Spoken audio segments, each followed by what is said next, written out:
ഇതാണ് നമ്മുടെ നായകൻ ജസ്റ്റിൻ. എയർപോർട്ടിൽ നിന്ന് വരുമ്പോൾ അവന് സ്യൂട്ട് കേസ് മാറിപ്പോവുകയാണ്. സാധാരണ സ്യൂട്ട് കേസ് മാറിപ്പോകുമ്പോൾ ഒന്നെങ്കിൽ അതിൽ ബോംബ്, അല്ലെങ്കിൽ ഒരു നിധി. എന്നാൽ അവന് ലഭിച്ചതോ അതുക്കും മേലെയായിരുന്നു. അതായത് സ്യൂട്ട് കേസ് തുറന്നു നോക്കുമ്പോൾ ഒരു മനുഷ്യൻ അതിൽ ഒടിഞ്ഞു മടങ്ങി കിടക്കുന്നു. അവൻ അയാളെ പുറത്തെടുക്കാൻ പരമാവധി നോക്കി. എപ്പോഴൊക്കെ അയാളെ പുറത്തെടുക്കാൻ ശ്രമിക്കുമ്പോഴും അയാൾക്ക് സഹിക്കാനാകാത്ത വേദന അനുഭവപ്പെടുകയാണ്. അങ്ങനെ ഒരു സമയത്ത് വേദന കൊണ്ട് അയാൾ കരയുമ്പോൾ അയാളുടെ വായിൽ നിന്നും ഒരു സ്വർണ്ണ കോയിൻ വരികയാണ്. ആ സ്വർണ്ണ കോയിൻ ജസ്റ്റിൻ ക്യാച്ച് പിടിക്കുകയും അത് കണ്ട് അവന്റെ മനസ്സിൽ ലഡ്ഡു പൊട്ടുകയും ചെയ്തു.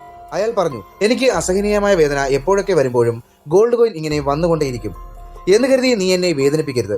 എന്നെ പുറത്തെടുത്താൽ നിനക്ക് ആവശ്യത്തിനുള്ള ഗോൾഡ് കോയിൻ ഞാൻ തരാം. അത് പറഞ്ഞ ശേഷം പെട്ടെന്ന് അയാൾ ഉറങ്ങിപ്പോവുകയാണ്.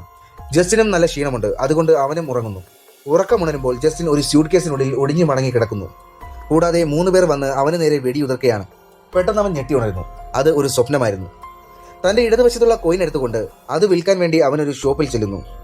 അപ്പോൾ ഓണർ പറയുകയാണ്, ഇത് 1-ാം ലോക മഹായുദ്ധത്തിൽ മരിച്ചുപോയ അബ്ദുൽ അമീൻ രണ്ടാമന്റെ കാലത്ത് ഉണ്ടായിരുന്ന ഗോൾഡ് കോയിനാണ്. ഇതിന് ഞാൻ $275 തരാം എന്ന് പറഞ്ഞ് സെല്ലിംഗ് ഡീൽ